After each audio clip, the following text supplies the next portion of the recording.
Assalamu alaikum students. You are watching our YouTube channel Chemistry by Sannan Ali. Today we are here to discuss the branches of chemistry.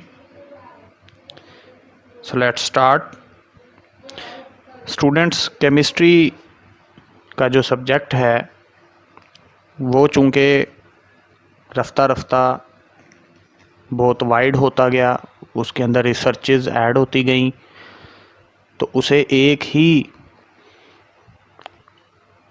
Topic के तहत पढ़ना मुश्किल हो गया। तो chemist ने क्या किया कि इस सब्जेक्ट की मुख्तलिफ ब्रांचेस कर दी। हर ब्रांच में हम केमिस्ट्री का कोई ख़ास पोर्शन पढ़ते हैं। तो इस लेक्चर में हमने ये देखना है कि केमिस्ट्री की कितनी मेन ब्रांचेस हैं और हर ब्रांच में क्या पढ़ा जाता है। तो ब्रांचेस ऑफ केमिस्ट्री में पहली ब्रांच जो हमने पढ़नी है वो है जी physical chemistry, second organic chemistry, third inorganic chemistry, fourth biochemistry, industrial chemistry, nuclear chemistry, environmental chemistry and analytical chemistry. तो अब एक एक करके इन ब्रांचेस के मुतालिक हम पढ़ेंगे। सबसे पहले फ़िज़िकल केमिस्ट्री। तो students, physical chemistry first branch है। ये बेसिकली 2 वर्ड्स पर मुश्तमिल है, फ़िज़िकल एंड केमिस्ट्री। अब केमिस्ट्री तो ज़ाहिर है पहले भी पढ़ा कि केमिस्ट्री से मुराद स्टडी ऑफ मैटर, कि हम मैटर की स्टडी जब कर रहे होते हैं तो उसे हम केमिस्ट्री कहते हैं। लेकिन जब साथ वर्ड फ़िज़िकल लग गया तो अब इससे क्या मुराद है? तो फ़िज़िकल से मुराद फ़िज़िकल प्रॉपर्टीज़ हैं, यानी किसी भी मैटर की जो प्रॉपर्टीज़ होती हैं वो 2 तरह की होती हैं, फ़िज़िकल प्रॉपर्टीज़ और केमिकल प्रॉपर्टीज़।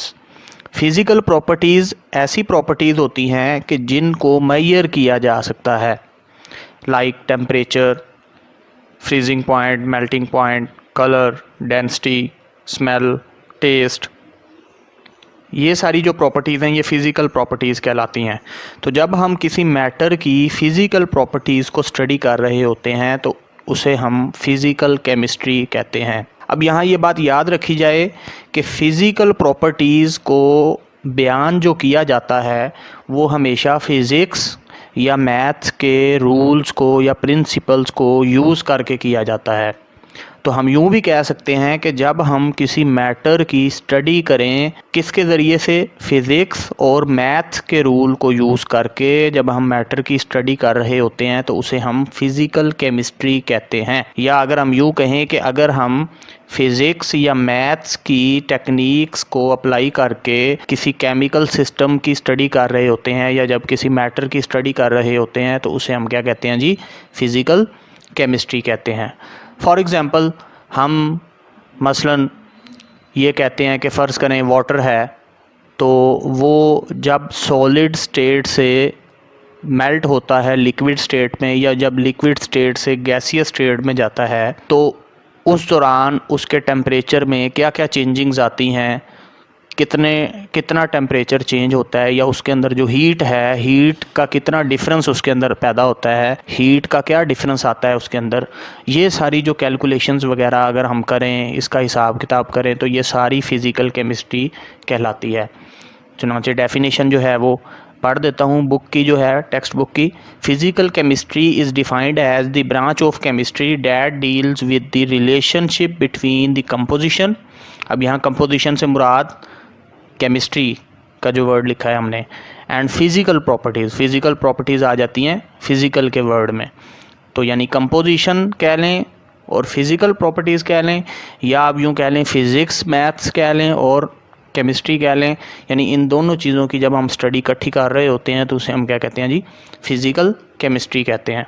नेक्स्ट जो ब्रांच है वो है ऑर्गेनिक केमिस्ट्री। ऑर्गेनिक केमिस्ट्री को हमेशा इनऑर्गेनिक केमिस्ट्री के साथ समझा जाएगा, लेकिन पहले ऑर्गेनिक केमिस्ट्री पर ही बात कर लेते हैं। जब आपको ऑर्गेनिक केमिस्ट्री की समझ आ जाएगी तो फिर इनऑर्गेनिक केमिस्ट्री की भी समझ आ जाएगी। ऑर्गेनिक केमिस्ट्री क्या है? एक वर्ड इसमें यूज़ हुआ है ऑर्गेनिक, यानी हम ये कहते हैं the study of organic compound is called organic chemistry. यानी ऑर्गेनिक केमिस्ट्री में असल में हम ऑर्गेनिक कंपाउंड्स को स्टडी कर रहे होते हैं।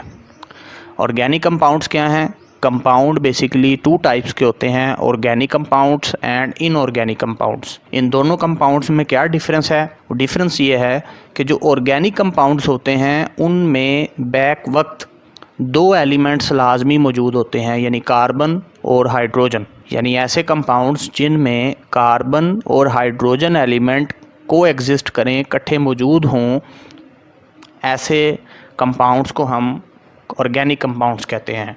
और ऐसे कंपाउंड्स जिनमें कार्बन और हाइड्रोजन एक साथ इकट्ठे मौजूद ना हों, ऐसे कंपाउंड्स को हम इनऑर्गेनिक केमिस्ट्री कहते हैं। तो ऑर्गेनिक कंपाउंड्स की जो स्टडी है उसे हम ऑर्गेनिक केमिस्ट्री कहते हैं। अब यहाँ ये बात याद रखें कि जो ऑर्गेनिक कंपाउंड्स होते हैं ये भी आगे 2 तरह के होते हैं। कुछ ऑर्गेनिक कंपाउंड्स ऐसे हैं कि जिनमें सिर्फ कार्बन और हाइड्रोजन ही पाई जाती है। ऐसे ऑर्गेनिक कंपाउंड्स को हम हाइड्रोकार्बन्स कहते हैं। हाइड्रो का मतलब हाइड्रोजन और कार्बन्स का मतलब कार्बन।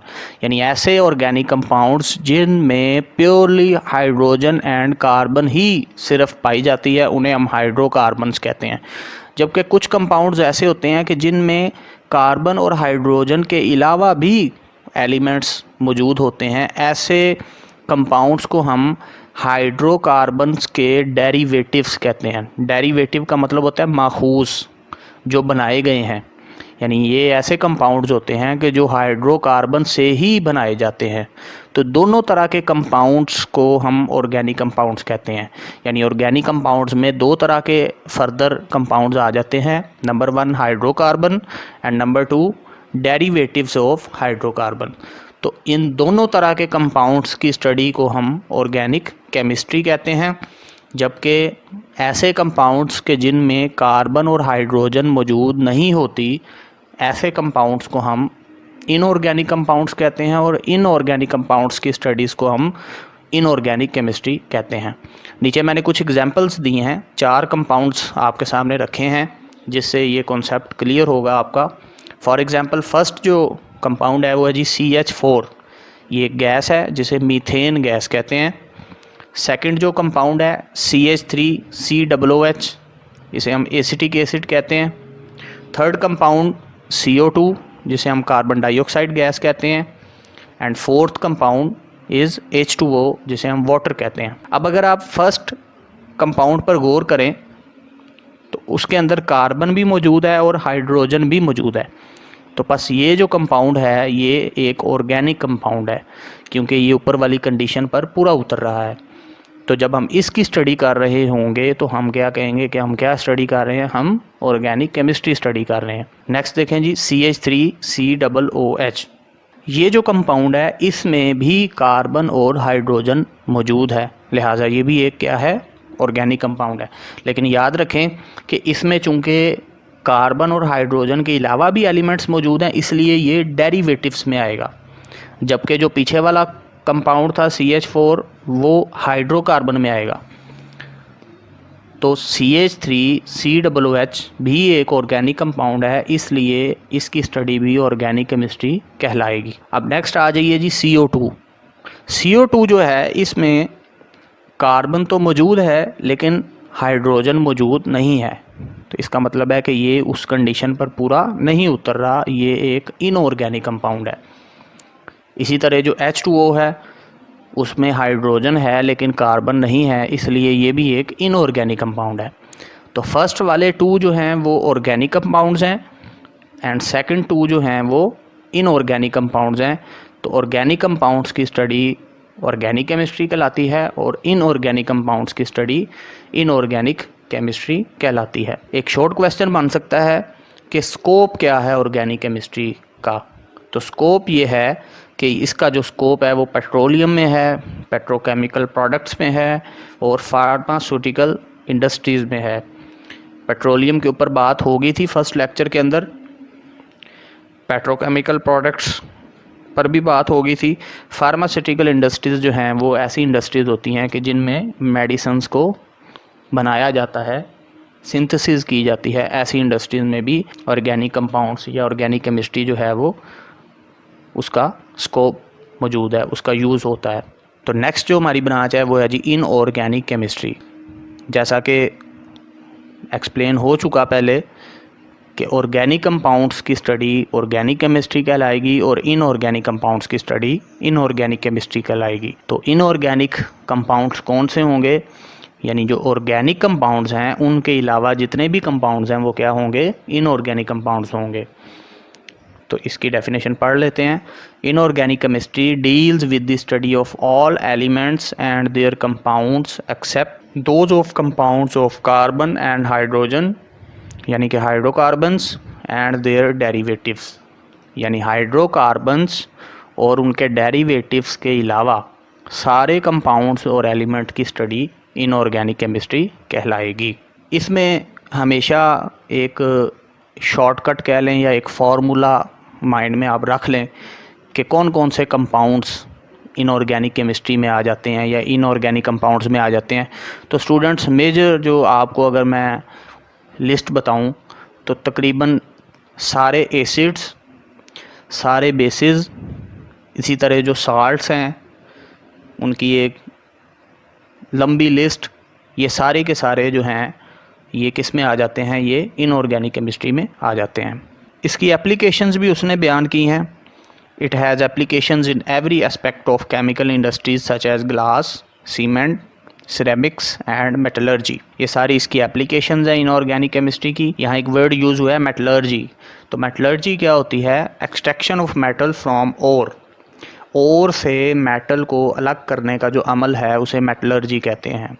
अब और क्या होती है कि जब भी हम ज़मीन से कोई मेटल निकालते हैं तो वो इम्प्योर फॉर्म में होती है। लाइक हम लोहा निकालते हैं या सोना निकालते हैं या चांदी निकालते हैं या कोई भी मेटल जब हम ज़मीन से निकालते हैं तो जाहिर सी बात है कि वो प्योर फॉर्म में तो नहीं होगी। यानी फ़र्ज़ करें अगर आप गोल्ड ले रहे हैं ज़मीन से, अगर हम गोल्ड निकाल रहे हैं तो वो कोई हमें ज़ेवरात की फ़ॉर्म में तो बनी बनाई नहीं गोल्ड हमें मिलेगा, बल्कि वो एक इम्प्योर फॉर्म में पीसीज की फॉर्म में हमें मिलेगा और वो पीसीज भी प्योर नहीं होंगे बल्कि इम्प्योर होंगे। तो केमिस्ट क्या करते हैं कि वो जो इम्प्योर निकालते हैं नीचे से मेटल वगैरह, तो उसको फिर प्योर करने के लिए एक प्रोसेस से गुजारा जाता है इंडस्ट्रीज़ के अंदर, फैक्ट्रियों के अंदर। ये सारा जो प्रोसेस है इसे हम क्या कहते हैं, मेटलर्जी कहते हैं। तो इम्प्योर मेटल को प्योर मेटल में चेंज करने का जो अमल है उसे हम मेटलर्जी कहते हैं। नेक्स्ट जो ब्रांच है वो है जी बायोकेमिस्ट्री। बायोकेमिस्ट्री को शॉर्ट तरीके से बायोकेम भी कहते हैं ये MBBS के स्टूडेंट्स। इसी तरह इसको बायोलॉजिकल केमिस्ट्री भी कहा जाता है, मॉलिक्यूलर बायोलॉजी भी कहा जाता है। अब ये दो वर्ड हैं, बायो और केमिस्ट्री। केमिस्ट्री से मुराद आप जानते हैं स्टडी ऑफ मैटर कह लें या स्टडी ऑफ कंपाउंड्स कह लें या मॉलिक्यूल्स कह लें। और बायो का जब वर्ड लग गया साथ तो बायो से मुराद लाइफ या लिविंग थिंग होता है। तो अब बायोकेमिस्ट्री से मुराद ये होगा कि ऐसे कंपाउंड्स की स्टडी, ऐसे मैटर की स्टडी या ऐसे मॉलिक्यूल की स्टडी जो लिविंग थिंग्स के अंदर पाए जाते हैं या जिनसे लिविंग थिंग्स बनती हैं, उन कंपाउंड्स या उन मॉलिक्यूल्स की जब हम स्टडी कर रहे होते हैं तो हम बायोकेमिस्ट्री की स्टडी कर रहे होते हैं। अब वो कंपाउंड्स कौन कौन से हैं या वो मॉलिक्यूल्स कौन कौन से हैं, उनमें मेजर जो हैं वो प्रोटीन आ जाती हैं, कार्बोहाइड्रेट्स आ जाते हैं, लिपिड्स आ जाते हैं, इसी तरह न्यूक्लिक एसिड्स जिन्हें हम DNA या RNA कहते हैं। जब हम इन मॉलिक्यूल्स की स्टडीज़ करते हैं तो ये सारी बायोकेमिस्ट्री के अंदर जो है वो आ जाती है। इसकी डेफिनेशन यही दी हुई है, it is the branch of chemistry in which we study the structure, composition and chemical reactions of substances found in living organisms। कि living organisms में जो substances पाई जाती हैं या जो molecules या compounds पाए जाते हैं उनकी जब हम स्टडी करते हैं तो ये बायोकेमिस्ट्री कहलाती है। इसमें एक शॉर्ट क्वेश्चन बनता है कि right the scope of biochemistry. Biochemistry का स्कोप बयान करें। तो लास्ट लाइंस में स्कोप बयान हुआ है, example of applications of biochemistry are in the field of medicine, food sciences and agriculture ETC। तो नेक्स्ट जो हमारी ब्रांच है वो है जी इंडस्ट्रियल केमिस्ट्री। अब जैसा कि नाम से ज़ाहिर है इंडस्ट्री का वर्ड आ गया, तो इंडस्ट्री हम कहते हैं फैक्ट्री को जहाँ पर बड़े पैमाने पर कमर्शियल स्केल तिजारती पैमाने पर चीज़ों को बनाया जाता है, केमिकल्स को, कंपाउंड्स को बनाया जाता है और उन तरीक़ों की स्टडी की जाती है कि जिन तरीक़ों के ज़रिए से हम डिफरेंट कंपाउंड्स या केमिकल्स को बनाते हैं। तो ये सारी जो केमिस्ट्री है इसे हम इंडस्ट्रियल केमिस्ट्री कहते हैं। The branch of chemistry that deals with the manufacturing of chemical compounds on commercial scale, it is called industrial chemistry. के कमर्शियल स्केल पर जब हम कंपाउंड्स को बनाते हैं और उन तरीक़ों की स्टडी करते हैं कि जिनके ज़रिए से कंपाउंड्स को बनाया जाता है, तो ये सारी इंडस्ट्रियल केमिस्ट्री कहलाती है। आपको यहाँ पर पता होना चाहिए कि पाकिस्तान में, पंजाब में या लाहौर में जो मेन हमारी बड़ी केमिकल इंडस्ट्रीज़ हैं वो कौन कौन सी हैं। तो एक है जी मियाँ केमिकल इंडस्ट्री, इसी तरह एक अकबरी केमिकल इंडस्ट्री है और पाक चाइना केमिकल्स प्राइवेट लिमिटेड है। तो स्टूडेंट्स ये थी इंडस्ट्रियल केमिस्ट्री। नेक्स्ट जो ब्रांच है वो है जी न्यूक्लियर केमिस्ट्री। अब यहाँ पर एक वर्ड है न्यूक्लियर। न्यूक्लियर का जो वर्ड है वो न्यूक्लियस से बना है। तो अगर हम एक वर्ड में या दो वर्ड में इसको एक्सप्लेन करना चाहें या डिफ़ाइन करना चाहें तो हम ये कहते हैं कि न्यूक्लियर केमिस्ट्री क्या है, it is the study of nucleus. कि न्यूक्लियस की जो स्टडी है वो न्यूक्लियर केमिस्ट्री कहलाती है। अब न्यूक्लियस क्या होता है, जो एटम होता है उस एटम के बिल्कुल दरमियान में एक रीजन होता है, एक हिस्सा होता है, उसे हम न्यूक्लियस कहते हैं। यानी एक एटम जो है उसके बेसिकली टू पार्ट्स हैं, एक दरमियान में हिस्सा होता है सेंट्रल पार्ट, उसे हम न्यूक्लियस कहते हैं और उसके अंदर प्रोटॉन होते हैं, न्यूट्रॉन होते हैं। इसी तरह उसके इर्द गिर्द जो हैं वो ख़ास तरह के रास्ते होते हैं, शेल्स होते हैं, जिनमें इलेक्ट्रॉन्स जो हैं वो रिवॉल्व कर रहे होते हैं और इलेक्ट्रॉन्स के ऊपर नेगेटिव चार्ज होता है। तो ये जो दरमियान में एटम का जो हिस्सा होता है, जो सेंट्रल पार्ट ऑफ एटम है, इसे हम न्यूक्लियस कहते हैं। तो इसकी जो स्टडीज़ है उसे हम न्यूक्लियर केमिस्ट्री कहते हैं। एक्चुअली होता ये है कि न्यूक्लियस को जब ब्रेक किया जाता है मुख्तलिफ प्रोसेस के ज़रिए, लाइक एक प्रोसेस होता है न्यूक्लियर फिशन, फिशन कहते हैं तोड़ना, ब्रेक करना, न्यूक्लियर कहते हैं न्यूक्लियस को। यानी एक प्रोसेस है न्यूक्लियर फिशन जिसकी मदद से हम किसी एटम के न्यूक्लियस को तोड़ते हैं। तो जब हम किसी एटम के न्यूक्लियस को तोड़ते हैं तो उस दौरान बहुत ज़्यादा एनर्जी रिलीज़ होती है डिफरेंट रेज़ की फॉर्म में। उन रेज़ को या उन शुआओं को फिर हम अपनी ज़िंदगी में मुख्तलिफ़ फ़ायदों में हम यूज़ करते हैं, मुख्तलिफ़ फ़ायदों के लिए उसको यूज़ करते हैं। ये सारा जो प्रोसेस होता है इसे हम न्यूक्लियर प्रोसेसेस कहते हैं। और ये जो रेज़ वगैरह निकल रही होती हैं, ये जो शुआएं निकल रही होती हैं, इसे हम रेडियो एक्टिविटी कहते हैं। तो ये सारी जो ब्रांच है केमिस्ट्री की कि जिसमें हम एटम के न्यूक्लियस को डील करते हैं और उससे निकलने वाली जो शुआएं हैं या जो रेज़ हैं उनको फिर हम अपने फ़ायदे के लिए जो यूज़ कर रहे होते हैं, ये सारा जो नॉलेज है इसे हम क्या कहते हैं, न्यूक्लियर केमिस्ट्री कहते हैं। ये एटम बॉम्ब से लेकर ये लेज़र थेरेपी जो मेडिकल ट्रीटमेंट में यूज़ होती है, ठीक है, ये सारी जितनी भी चीज़ें हैं ये सारी न्यूक्लियर केमिस्ट्री के ज़रिए से ही वजूद में आई हैं। इसी तरह हम जो इलेक्ट्रिसिटी पैदा करते हैं, न्यूक्लियर पावर प्लांट या न्यूक्लियर पावर प्लांट जो हैं, ये भी न्यूक्लियर केमिस्ट्री की वजह से ही वजूद में आए हैं। न्यूक्लियर केमिस्ट्री की अगर हम बात करें तो दो साइंटिस्ट का आपको लाजमी पता होना चाहिए जब भी न्यूक्लियर केमिस्ट्री का ज़िक्र आए। एक हमारे पाकिस्तान के साइंटिस्ट हैं डॉक्टर अब्दुल कदीर ख़ान के, जिन्होंने एटम बॉम्ब जो है वो बनाया और उनका एक बहुत ही रोल है इस हवाले से, एक इनका नाम आपको पता होना चाहिए। इसी तरह दूसरे जो साइंटिस्ट हैं डॉक्टर अब्दुल सलाम के, जिन्होंने 1965 में न्यूक्लियर रिसर्च इंस्टीट्यूट, जिसे Pakistan institute of nuclear science and technology कहा जाता है, वो इस्टेब्लिश किया, वो बनाया। तो ये दो साइंटिस्ट के बारे में आप लोगों को इल्म होना चाहिए। नेक्स्ट जो ब्रांच है वो है जी इन्वायरमेंटल केमिस्ट्री। इन्वायरमेंटल केमिस्ट्री अब यहाँ पर एक वर्ड आ गया इन्वायरमेंट का।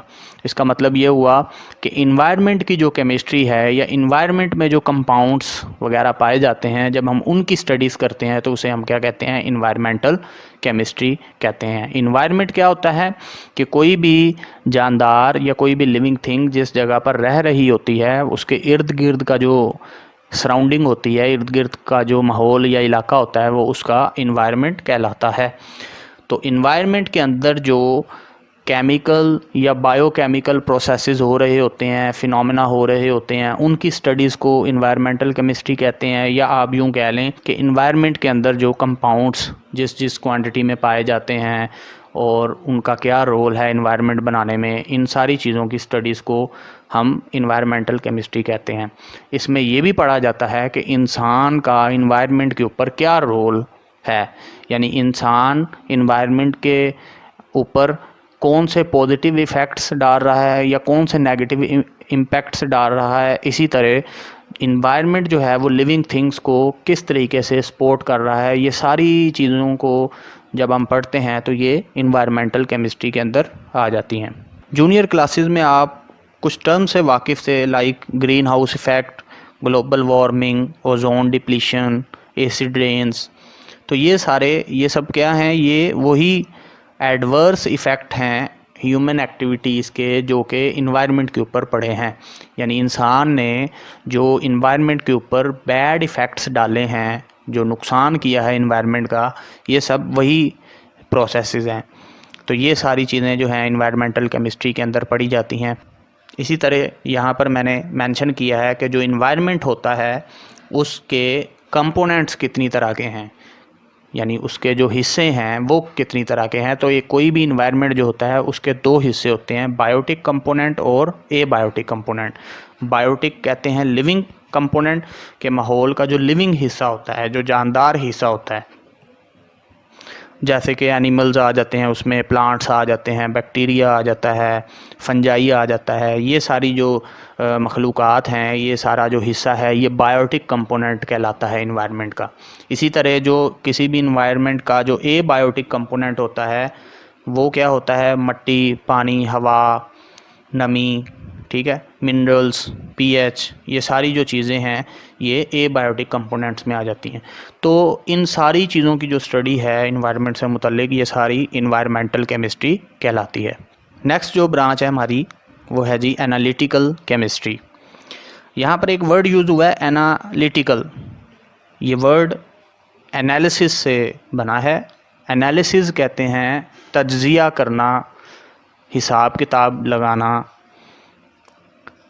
तो एनालिटिकल केमिस्ट्री में असल में क्या किया जाता है कि कोई भी सैंपल आपको दे दिया जाता है, आप उस सैंपल का एनालिसिस करते हो, तज्ज़िया करते हो, हिसाब किताब लगाते हो कि वो सैंपल किन किन चीज़ों पर मुश्तमिल है या किन किन चीज़ों से मिलकर बना है, और वो चीज़ें उस सैंपल के अंदर कितनी कितनी क्वांटिटी में मौजूद हैं।